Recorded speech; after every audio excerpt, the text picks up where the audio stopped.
Hi అండి, welcome to our channel Aruna Komala creations. ఈ రోజు మేము చేస్తున్న రెసిపీ రవ్వ దోశ అండి. ఈజీగా మనము బియ్యం పిండిని మిక్సీలో వేసుకోకుండా ఈజీగా మనం ఎలా చేయాలో మేము చూపిస్తాం.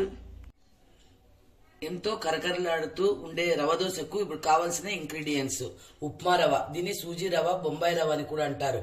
మైదా, బియ్యం పిండి, ఉప్పు, కొత్తిమీర, జీలకర్ర, ఆనియన్స్, చిల్లీ. బ్యాటర్ కలుపుకోవడానికి ఒక పెద్ద బౌల్ తీసుకున్నాము. ఇందులో ఏమేమి కావాలో ఇంగ్రీడియంట్స్ అన్ని వేసుకుని రవ దోశ బ్యాటర్ రెడీ చేసుకుంటున్నాము. ఇప్పుడు ఒక గ్లాసు ఉప్మా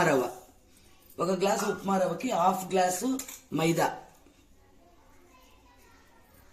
హాఫ్ గ్లాసు బియ్యం పిండి వేసుకుంటున్నాము. రుచికి తగినంత ఉప్పును వేసుకుంటున్నాము.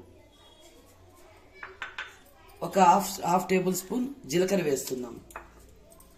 కొంచెం చాప్ చేసుకున్న కొత్తిమీర వేస్తున్నాం. చాప్ చేసుకున్న మిర్చి వేసుకుంటున్నాం. ఇదంతా బాగా కలిసేలాగా మిక్స్ చేసుకోవాలి. ఇందులోకి ఒక గ్లాసు ఉప్మా రవ్వకి 4 గ్లాసులు నీళ్లు వేసుకోవాలి. వేసుకుంటూ కలుపుకుందాం. ఉంటలు లేకుండా పిండిని నీట్గా కలుపుకోవాలి.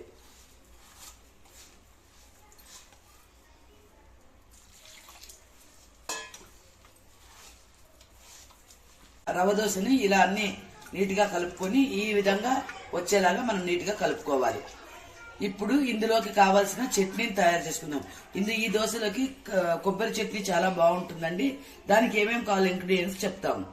కొబ్బరి చట్నీకి కావలసిన ఇంగ్రీడియంట్స్: కొబ్బరి, పప్పులు, చిల్లీ, సాల్ట్, నానబెట్టుకున్న చింతపండు, కొత్తిమీర. ఇప్పుడు మనము కొబ్బరిను, చిల్లీని వేయించుకోవాలండి లైట్గా. చట్నీకి పచ్చ కొబ్బరి, చిల్లీ, కొత్తిమీర, కొద్దిగా ఆయిల్ వేసి ఇలా వేయించుకున్నామండి. వేయించుకున్న కొబ్బరి, పచ్చిమిర్చి, కొత్తిమీర 3 మిక్సీలో వేసుకుంటున్నాము. తర్వాత కొంచెం పప్పులు, హాఫ్ కప్పు పప్పులు, రుచికి తగ్గట్టుగా కొంచెం ఉప్పు, చింతపండు కొంచెం వేయాలండి. ఈ కొబ్బరి చట్నీకి చింతపండు ఎక్కువ వేస్తే చాలా పులుపు వచ్చేస్తుంది, కాబట్టి కొంచెం వేయాలి. రవ దోశ వేయడానికి ఇలా స్టవ్ పైన పెనం పెట్టుకున్నామండి. ఇలా పొగలు రావాలండి, ఎందుకంటే ఆ దోశ అనేది క్రిస్పీగా వస్తుంది. ఇప్పుడు ఈ పెనం పైన ఇట్లా తరుగు పెట్టుకున్న ఆనియన్స్ ని లైట్ గా స్ప్రెడ్ చేసుకోవాలి. స్ప్రెడ్ చేసుకుని ఈ బ్యాటర్ ని ఇలా కలుపుతూ కింది వరకు కలుపుతూ వేయాలండి. లేకపోతే ఈ రవ అంతా కింద అడుగు భాగం చేరుకొని పైన నీళ్లు మాత్రమే ఉంటుంది. వేసేటప్పుడు కూడా ఒక టిప్ అండి, ఈ అంచుల దగ్గర నుంచి వేసుకుంటూ రావాలండి. ఇలా మధ్యలో వేయకూడదు, మధ్యలో వేస్తే క్రిస్పీగా రాదండి, అంతా ఒకే దగ్గరికి చేరిపోతుంది. ఇంతేనండి. ఇది కొంచెం బాగా అంతా కాలిన తర్వాత దీనిపైన నూనె వేసుకోవాలండి, ఇప్పుడే వేయకూడదు. ఇలా దోశ అంతా పచ్చిదనం అంతా పోయిన తర్వాత నూనెను ఒక 2 స్పూన్స్ వేసుకోవాలండి. ఈ రవ దోశకి కొంచెం ఆయిల్ ఎక్కువే పడుతుందండి.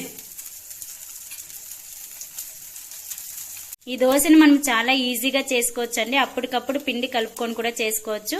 ప్రత్యేకంగా బియ్య పిండి నానబెట్టుకుని మిక్సీలో వేసుకునే పని లేకుండా చట్నీ, దోశ 2 కూడా రెడీ అయిపోయాయండి. ఇప్పుడే మేము టేస్ట్ చేసి ఎలా ఉందో మీకు చెప్తాము. వావ్, చాలా చాలా టేస్టీగా ఉందండి, చాలా బాగుంది. మీరు కూడా తప్పకుండా ట్రై చేయండి. ఈజీ రెసిపీ అండి, టేస్టీ రెసిపీ అండి. పిల్లలు చాలా ఇష్టంగా తింటారు. మీరు తప్పకుండా ట్రై చేయండి. మా ఛానల్ చూసే వారందరూ మా ఛానల్ని లైక్ చేయండి, షేర్ చేయండి, సబ్స్క్రైబ్ చేయండి. మరిన్ని టేస్టీ హెల్తీ ఈజీ రెసిపీస్ మీకోసం చేయాలంటే మీరు మాకు చాలా ప్రోత్సాహాన్ని అందించాలండి. అందుకోసం మీరు వెంటనే మా ఛానల్ని సబ్స్క్రైబ్ చేయండి.